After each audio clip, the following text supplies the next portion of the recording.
अस्सलाम वालेकुम। आज जो है तो हम सबको मालूम है नारेगांव के ताल्लुक से जो है तो यहाँ महानगर पालिका में आए हैं। यहाँ के जो हमारे जो उपायुक्त साहब हैं इनसे मुलाकात हुई। इन्होंने हमको आश्वासन नहीं बल्कि हमारे सामने अधिकारी को फ़ोन लगाया कि भाई वहाँ पे तुरंत फ़ौरन इमीडिएटली जो तुम रूम की तैयारी वहाँ करो। हमारी समस्या है ड्रेनेज रोड और संरक्षण दीवार नाले की।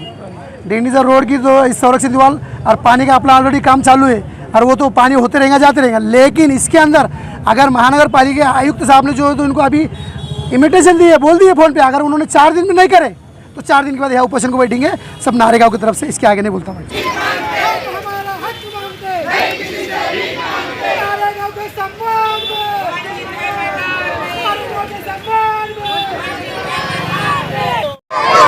नारेगांव की यही पुकार, नारेगांव की यही पुकार। अस्सलाम वालेकुम। आज जो हम सब जमा हुए एक जगह नारेगांव के ताल्लुक से बार बार देखा गया है 2020 में, 2021 में, 2022 में, 2023 तक कि हम हमारे मूलभूत सुविधा के लिए हर टाइम महानगर पालिका आमदार खासदार इनको सबको झंझोड़ कर रख दिए, फिर भी इनके आदत सुई से चुई नहीं हो गई। लेकिन आने वाले आयुक्त साहब जो आए हुए हैं, नए आयुक्त साहब, इनसे उम्मीद है हमको कि आज नारेगांव की समस्या लेकर हम महानगर पालिका जा रहे हैं और वो हमारी समस्या का मसला हल करेंगे। माननीय आयुक्त साहब, महानगर पालिका प्रशासन, आपसे विनंती है कि मासूम बच्चों को देखकर और नारेगांव की मूलभूत सुविधा ड्रेनेज रोड, पानी, लाइट और नाले की संरक्षण दीवार और अनवरजानी मस्जिद पुल, रहमत मस्जिद पुल, सुल्तानपुर पुल, ये लेकर हम नारा लेकर आ रहे हैं। नहीं सहेंगे अत्याचार, नहीं सहेंगे अत्याचार। देख रहे हैं एसडीएम न्यूज़। मैं हूं रियाद अंसारी। इस वक्त मैं महाराष्ट्र के इत्यादि शहर औरंगाबाद से बात कर रहा हूं और औरंगाबाद में नारेगांव है। नारेगांव का परिसर आता है, एनएस पार्क आता है और एनएस पार्क में हमारे चैनल की टीम घूम रही है। यहाँ के काफ़ी लोगों ने बुलाया है कि आप आइए, आपके सोशल मीडिया के माध्यम से हमारी आवाज़ को महानगर पालिका के कमिश्नर साहब तक पहुँचाइए और शहर के बड़े बड़े नेताओं तक भी पहुँचाइए कि देखिए हम किस हाल में ज़िंदगी गुजार रहे हैं। हम जब घूम रहे थे, देखिए पूरे गलियों का ये हाल है। ऐसा ये इसमें आप ना चल सकते हैं ना खड़े रह सकते, कुछ भी नहीं कर सकते हैं, इतना बुरा हाल है। हम देख के हैरान है कि यहाँ के लोग जीते कैसे हैं। और एक तरफ शहर में चल रहा है कि प्रधानमंत्री आवास योजना, उसके ऊपर बहुत ज़ोर शोर से काम हो रहा है। अब सवाल ये है मेरा सीधे तौर पर प्रशासन से भी है और यहाँ के नेताओं से भी है। अब यहाँ गरीब लोग जैसा भी बेचारे कर्जा फर्जा लेके अपने खेती बाड़ी बेच के यहाँ पर लोन लेके जैसा भी है घर बनाए, यानी प्रशासन पे दबाव नहीं डाले, जैसा भी है वो अल्लाह जाने, वो ऊपर वाला जाने उन्होंने कैसा मुसीबत से घर बनाए। और खाली अब प्रशासन को और नेताओं को क्या काम है कि अपने निधि में से खाली यहाँ के रोड बना देना, घर नहीं बनाना है आपको। अब घर बनाने के वास्ते फिर क्या हो रहा है, मोदी जी के पास जाना पड़ रहा, प्रधानमंत्री वो साइन नहीं कर रहे, उसके बाद पेपरों में आ रहा, वो बहुत जो लफड़े चल रहे, करोड़ों रुपए का प्रोजेक्ट है और वो कब आता और कब नहीं आता, जब तक लोग खबरस्तान में चले जाते। ये कड़वा सच है।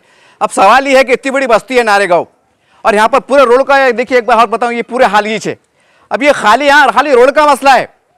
अब प्रशासन का काम है, अधिकारी खासकर नेताओं का काम है कि भाई हर पार्टी के कि आपका फंड आता है, कम से कम एक रोड जो आती है दलित सुधार बस्ती के नाम पे फंड आता है, तो कब तक इस तक कर सकते हैं ना। अब इसमें कोई मोदी जी के परमिशन की जरूरत नहीं है। बहुत हैरत की बात है कि इतनी बड़ी बस्ती है और यहाँ पर चुनाव आने वाले हैं और हजारों की संख्या में यहाँ पर वोट है, कम से कम वोट है। और ये देखिए आप पूरा कीचड़ है, इतना पूरा पैर फंस रहे हैं, सारी बात है। मैं थोड़ा और आगे आ जाओ, हल्का सा और आगे आ जाओ। देखिए यहाँ पर स्कूल के बच्चे जाते हैं अरबी मतलब, देखिए पूरा तकरीबन एनएस पार्क का पूरा ये हाल है।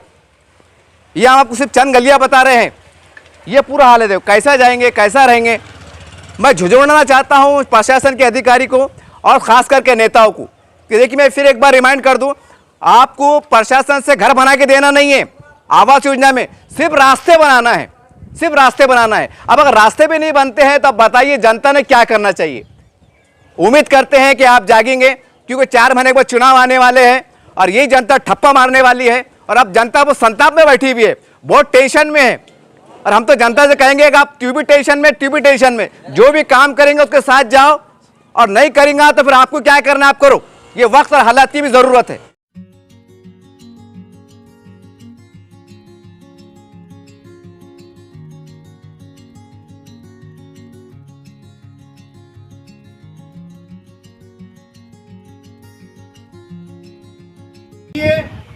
मैं आवाज से बुलंद कह रहा हूं और उनको कह रहा हूं जो प्रशासन के जिम्मेदार लोग हैं और जो शहर के हर पार्टियों के बड़े बड़े नेता हैं, देखिए जनता ऐसे गैयों के छोटे छोटे तालाब में चलने को मजबूर है, जीने को मजबूर है। यहीं से लोग नमाज को जाते हैं, यहीं से लोग जो छोटे छोटे बच्चे अरबी मदरसे में जाते हैं, स्कूल को जाते हैं, रोजी मजदूरी को जाते हैं। देखिए आप, आज जुमे का दिन है, मैं भी गुसल करके आया था, लेकिन अब चलो इतना मैं धो सकता हूँ। मैं आपको बताना चाह रहा हूँ कि देखिए अगर यही हाल किसी नेता के घर के पास का होता, बंगले के पास का होता, उसकी सोसाइटी का होता तो क्या करते। और कुछ भी करना नहीं है, सिर्फ रोड बनाना है, कच्चे पक्के कैसे भी ताकि ऐसे डोबारे ऐसे छोटे छोटे तालाब की शक्ल इख्तियार ना करे, इतना ही करना है। और जबकि ये बस्ती ऐसी है, यहाँ पर हम समझते हैं कि 90-95% मुसलमान समाज रहता है, इसके अतराफ में दलित समाज भी रहता है। और देखिए आप, खाली रोड का मसला है, और जबकि पेपरों में आ रहा है प्रधानमंत्री आवास योजना, और यहाँ पर जो गरीब लोग हैं इन्होंने अपने जेवरात बेच के, किसी ने लोन लेके, किसी ने बिस्सी डाल के, कैसे कैसे जराए से बेचारों ने आशियाना बनाया है। और आज वो सिर्फ ये चाहते हैं कि कोई अल्लाह का बंदा, कोई भी नेता पार्टी का हमारा आके रास्ता बना दे, लेकिन नहीं बन रहा है। और ऐसा नहीं है कि जुम्मा जुम्मा 8 दिन की बात है, मैं कम से कम 2-3 साल से लगातार यहाँ पर आ रहा हूँ और यही हाल है। अब सवाल ये है कि 2-3 साल में क्या हम इतना नहीं कर सकते कि रास्ते बन जाए। और 4 महीने के बाद चुनाव आने वाले हैं, ये बात ये 4 महीने चुनाव आने वाले हैं और इसी बस्तियों से आप गुजरने वाले हैं। काश मैं तो महाराष्ट्र सरकार से गुजारिश करूंगा कि बारिश के महीने में चुनाव को डिक्लेयर कर दे, ताकि चुनाव के अंदर नेता लोग आएंगे, उनको पता चले कि ये जनता कैसी रह रही है, उनको एहसास हो। देखिए जनता में इतनी बार मैं घूम रहा था, लोग कह रहे थे कि हमारे गली में आइए। मैं इतना ही कहूँगा, ज़्यादा ना कहते हुए, कि जनता में बहुत गुस्सा है और बहुत गुस्सा है। और आप ये चलने वाला नहीं कि हमें वोट दो फिर का पूरा ताकत लिख देंगे। आप कोई डरने वाला बिचकने वाला नहीं है और जनता ने ठान लिया है, अब जो हमारा काम करेगा हम उसके साथ में जाएंगे। अब देखिए घोड़ा मैदान आपके सामने है और चुनाव भी आने वाले हैं, तो उम्मीद करते हैं जनता पर रहम करो। सिर्फ रास्ते बनाने की बात हो रही, घर बना के मत दियो बोड़े। अब ये हाल है, अगर रास्ते के अंदर भी 2-5 साल में रास्ते नहीं बन सकते हैं तो फिर क्या डेवलपमेंट हो सकता है। ये मैं नहीं कह रहा हूँ, जनता कह रही है। देखिए मौलाना साहब ये है, अब ये बेचारे इधर करीब आ जाए। देखिए मौलाना साहब से ये गुजर रहे थे, तो मौलाना साहब ने कहा है कि हमें गरीब बस्ती में रहते हैं और हम बहुत गरीब लोग हैं, हमारे पे तवज्जो देने की अपील है। हम आखिरी में इतना ही कहेंगे कि हम भी अब यहाँ की न्यूज़ कवर करते करते थक गए हैं। आमतौर से ऐसा होता था कि पेपर में एक बात में आती थी और काम हो जाता था, लेकिन हाय अफसोस कि ये वो मोहल्ला है, हम तो कहेंगे बदनसीब है यहाँ के लोग, बदनसीब है यहाँ के लोग। कि देखिए क्या है, ये बेचारों ने घर तो बना लिया, लेकिन रास्ते की बात है। और ऐसा नहीं कि टैक्स देने को तैयार नहीं, सारी बातें देने को तैयार है, लेकिन बोलते हैं ना ठोस आगे बढ़ के काम करना चाहिए। मैं तो दावा करता हूँ, और काश ये बस्ती पूरी तरह से दलितों की होती तो काम यहाँ के रोड चकाचक होते, मैं दावा करता हूँ और साबित भी करके बता सकता हूँ। अगर ये काश ये बस्ती दलित समाज की होती तो वहाँ के नेता और वहाँ की जनता काम करके लेती। लेकिन अफसोस के ये माइनॉरिटी का इलाका है और ये आम बात है, आरोप लगते हैं, शिकायत लगती है कि हमारे साथ भेदभाव होता है। सवाल ये 7-8 साल से मोहल्ले का ये हाल है, 7-8 साल से ही मोहल्ले का हाल है। अरे गरीब बस्ती है ना, गरीब बस्ती कहाँ जाएंगे, किसको बोलेंगे? कोई तो होगा कि आप आ नहीं सकते, कि सोशल मीडिया आप देख रहे नहीं, तकलीफ देख रहे नहीं, खाली इलेक्शन में आएंगे आप, इलेक्शन में आएंगे। देखिए आप, जनता जाग चुकी है, अब इलेक्शन का हथकंडा चलने वाला नहीं, क्योंकि लोग बहुत बेजार हो गए हैं। और ये देखिए मैं चल रहा हूँ, ये मेरे 10 मिनट की तकलीफ है, मेरे कपड़े खराब हो रहे हैं, जो भी बात है, लेकिन जरा कल्पना कीजिए, तस्वुर कीजिए, 24 घंटे यहाँ से 3 महीने बारिश की है। अगर अल्लाह ना करे तो सैलाब आ जाए, हद तक पानी आ जाए, कैसे रहेंगे लोग? कि यहाँ पर एक बार सैलाब नहीं आया था, कि नारेगांव नहीं डूबा था, कि आपने नहीं देखा था?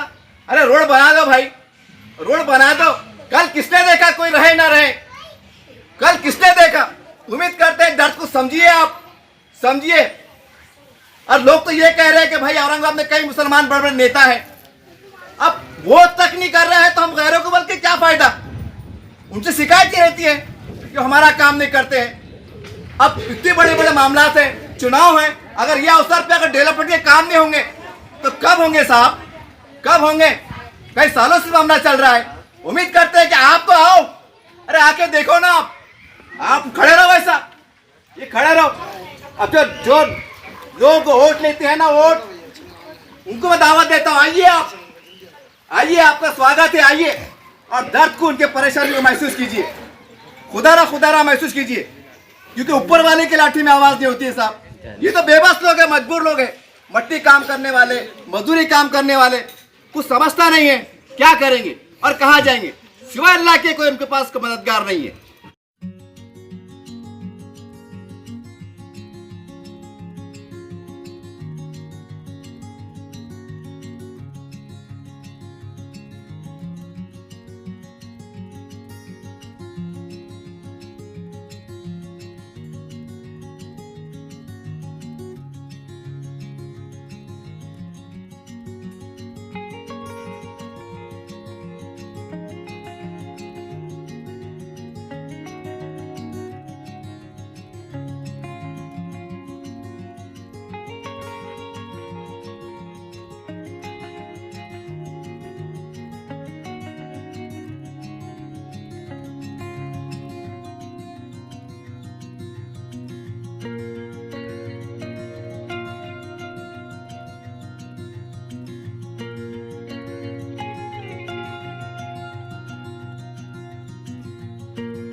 लगातार हम बढ़ते जा रहे हैं नारेगांव के अंदर, एनएस पार्क के अंदर। तमाम रास्ते आपने देखे, मोहल्ले के वार्ड के देखे, छोटे छोटे तालाब भी देखे।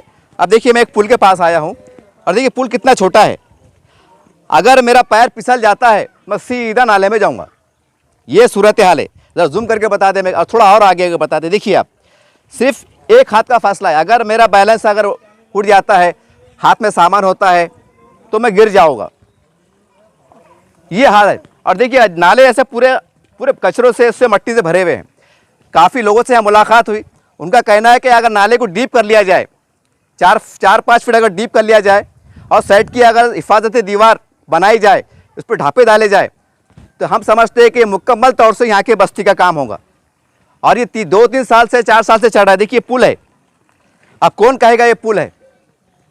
और यहाँ की जो आबादी है 4-5 वार्ड की है, हज़ारों की आबादी है। और ये रास्ते देखिए आप, यहीं से लोग नमाज को भी जाते हैं, यहीं से लोग कारोबार करने को भी जाते हैं, यहीं से लोग बच्चे स्कूल को, मदरसे को जाते हैं। ये पुल क्रॉस करते हैं। अब ये पुल पे से कैसा लोग जिए, ये सवाल है। और आज की बात नहीं है कि चलो एक अचानक बात हो गई, 8 दिन में काम कैसा होगा। ये लगातार 3-4 साल से मसले हैं और अफसोस के कोई काम नहीं हो रहा है। बहुत बड़ी बस्ती है, बहुत बड़ी बस्ती है, हज़ारों की संख्या में यहाँ पर लोग रहते हैं। और लोग कह रहे हैं कि हम क्या करें, कैसे ज़िंदगी गुजारे। इससे पहले एक बार सैलाब आया था, वो खौफनाक यादें उनके जहनों में आज भी है। आज भी लोग दबे दबे अल्फाज में कह रहे हैं कि अल्लाह ना करे अगर ऐसा सूरत हाल दोबारा हो जाए तो हम क्या करेंगे। बोलते हैं ना, किस्मत भी बार बार साथ नहीं देती। तो बहरहाल मैं प्रशासन के तमाम अधिकारी और नेताओं से कहना चाहता हूँ, यहाँ 3 पुल है, 3 पुल, एक अनवर जानी, एक रहमत मस्जिद के पास का सुल्तानपुर पुल, ये 3 पुल है। ये 3 पुल और दीवार को बना लिया जाए और नाले की डीप को बढ़ा दिया जाए तो हज़ारों की जो ज़िंदगी आज जो हम समझते हैं जान खतरे में है वो बच सकते हैं। याद रखिए, बहुत बहुत ज़रूरी है। और ऐसा नहीं है कि फ़ंड नहीं है, गवर्नमेंट से अगर ठोस नुमाइंदगी हो तो फ़ंड भी आ सकता है। जब दलित सुधार बस्ती फंड आता है तो माइनॉरिटी के इलाके हैं। तो उम्मीद करते हैं कि यहाँ की जनता बेहद परेशान है। और याद रखिए, यहाँ पर आपको दौरा करना बहुत ज़रूरी है। आज जनता बहुत परेशान है। आज अगर आप आते हैं, आंखों से देखते हैं, काम शुरू करते हैं तो कुछ भला होगा। तो उम्मीद करते हैं कि यहाँ के खास करके तमाम पार्टियों के लीडरशिप, क्योंकि आपको 4 महीने के बाद, चुनाव के बाद किसी बस्ती में आना है, हाथ जोड़ना है, सलाम करना है, पैर छूना है, आशीर्वाद लेना है, दुआएं लेना है, करना है आपको। इसे आपको बचना नहीं है। और आप लोग बहुत होशियार हो गए हैं, व्हाट्सएप फेसबुक का ज़माना है। तो उम्मीद करते हैं कि आप बिल्कुल यहाँ पर काम करने की कोशिश कीजिए और आप कर सकते हैं। अगर आप दिल पे ले लिए तो आप काम कर सकते हैं। तो उम्मीद करते हैं कि आप दिल पे ले लीजिए। और इतिहास, जैसा औरंगाबाद का इतिहास बना है कि यहाँ की सियासत में बदलाव आया है, इनकलाब आया है, तो एक इनकलाब, एक इतिहास ये भी रख दीजिए कि औरंगाबाद के अंदर जो कई सालों से काम नहीं हुआ वो इस 2, 3, 5 सालों में हुआ। ये भी एक इतिहास बन जाएगा। लोग कहेंगे कि वाकई बदलाव के बाद हमें इंसाफ मिला है और सारी बात है। उम्मीद करते हैं कि जनता यहाँ के बदलाव चाहती है, विकास का बदलाव चाहती है। तो उम्मीद करते हैं यहाँ के लोग पे आप रहम करेंगे। देखिए, ये हज़ारों की बस्ती है और वोट अगर जोड़ लिया जाए तो हज़ारों की तादाद में वोट है। ये वोट है, आपके वोट, इससे आप जो है तो बहुत कुछ बनने वाले हैं, आपके सपने पूरे होने वाले हैं। और कोई भी पार्टी, कोई भी नेता जेब से नहीं देता है। तो उम्मीद करते हैं कि आप सरकार से ठोस नुमाइंदगी करके यहाँ की गरीब जनता को इंसाफ दिलाने का काम करेंगे और दुआ लेने का आप काम करेंगे। यही आपसे एक इंसानियत के नाते दर्दमंद अपील है।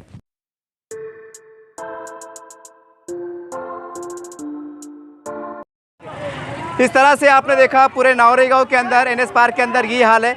और जब ये लोग गश्त कर रहे थे, लोग गलियों में घूम रहे थे, ये छोटे छोटे मासूम बच्चे, मदरसे के बच्चे, देखिए ये मदरसे के बच्चे, ये पढ़ के निकल रहे थे और इत्तेफाक से देखिए इन्होंने भी ये इसको थाम लिया है। जबकि इनकी उम्र, ये कुरान शरीफ पढ़ रहे हैं, कायदा पढ़ रहे हैं, तालीम हासिल कर रहे हैं, लेकिन ये बच्चों के हाथ में बैनर आ गया है। यानी कह सकते हैं कि लोग कितने परेशान हैं। ये मासूम बच्चे देखिए, अभी इनके चेहरों पर देखिए। मैं नेताओं को बताना चाह रहा हूँ, चेहरे पे देखिए, जब घर से निकल रहे हैं तो गिर रहे हैं, पढ़ रहे हैं, ख़राब हो रहे हैं, नापाक हो जा रहे हैं। देखिए आप, कम से कम इन पे रहम कीजिए, यही आपसे एक अपील है। सर्वात मोठा जे मुद्दा आहे ना, रोडचा आणि ड्रेनेजचा आहे आणि नाले सुरक्षितचे पाईपलाईनचं काम ऑलरेडी पुढं सोडून पुढे चालूच आहे. त्यांच्या हिशोबाने ते चालूच आहे, काम थांबलेलं नाही. एकूण प्रॉब्लेम आमच्याकडे ड्रेनेजची आणि रोडची आहे. आज सध्याला तुम्ही आम्हाला कधी मुरुंबी टाकून दिलं तर कमीत कमी आम्ही तुम्ही परिस्थिती पाहिली ना, तुम्ही स्वतः परिस्थितीला आले. हे माझा अवतार, मी पाय भरून नाही आलो, तशी परिस्थिती कशी आणि तिथं लहान लहान मुलांचं भविष्य आहे. शाळेमध्ये रोडवर महानगरपालिका शाळेमध्ये येते पोरं मुलं आणि त्या पुऱ्या वस्तीला ओलांडून त्यांना नाल्याला ओलांडून यावं लागतं. त्यामुळं तिथं 3 पुलाची खूप आवश्यकता आहे. अनवर जानी पूल, रहमत मस्जिद पूल आणि सुलतानपूर पूल. हा, आणि त्यांचं भविष्य त्याच्यामध्ये दबलेलं आहे. 5 नंबर मध्ये येतं काही नाही, परवा 5 नंबर. हो सर, आपल्याशी कळकळीची विनंती का आम्ही व्हिजिट द्यावं तिथं, तुम्ही सर्व परिस्थिती पाहावा, ती परिस्थिती कशी आहे. आज रोजी आम्हाला चलायला जागा नाही तिथं. मुरुम तरी टाकला आम्हाला सध्या, कमी आम्हाला ती अपेक्षा होईल की आम्हाला चला गेलं. कारण कुणी बिमार झालं, कुणी वारलं किंवा कुणी मेलं किंवा कुणी पेशंट असलं मग त्याला आणायचं कसं. गाड्या जात नाही, गाड्या चालत नाही, गाड्या येत नाही. नारेगावची महानगर शाळा आपल्यामध्ये घेतली, तसं ते नारेगाव बी घेऊन टाकावं, ही कळकळीची होती साहेब. हा, ते काय म्हणते ना, दत्त घेतली साहेब. प्रत्येक अधिकाऱ्याने एक शाळा त्यांनी ती घेतली. सर, औरंगाबाद जिल्ह्यामध्ये पहिली शाळा आहे सर आपली. औरंगाबाद जिल्ह्यामध्ये पहिली शाळा आहे जिथे 4,000 निवेदन होतं ना, वाचतात. त्याच्यामध्ये विषय असा आहे की तिथं रिटेनिंग वॉलची गरज आहे, कारण की नाला ओव्हरफ्लो झाला की गरज आहे. दुसरं असं आहे की रस्त्यावर खड्डे पडले आणि ड्रेनेजचा इश्यू असल्यामुळे पाणी वगैरे. तर तुर्तास काय करा, तिथं GSB किंवा बोरमाचं करायचं. ठीक आहे. आणि रिटर्निंग वॉलचं आहे ना ते एस्टिमेट करायचं.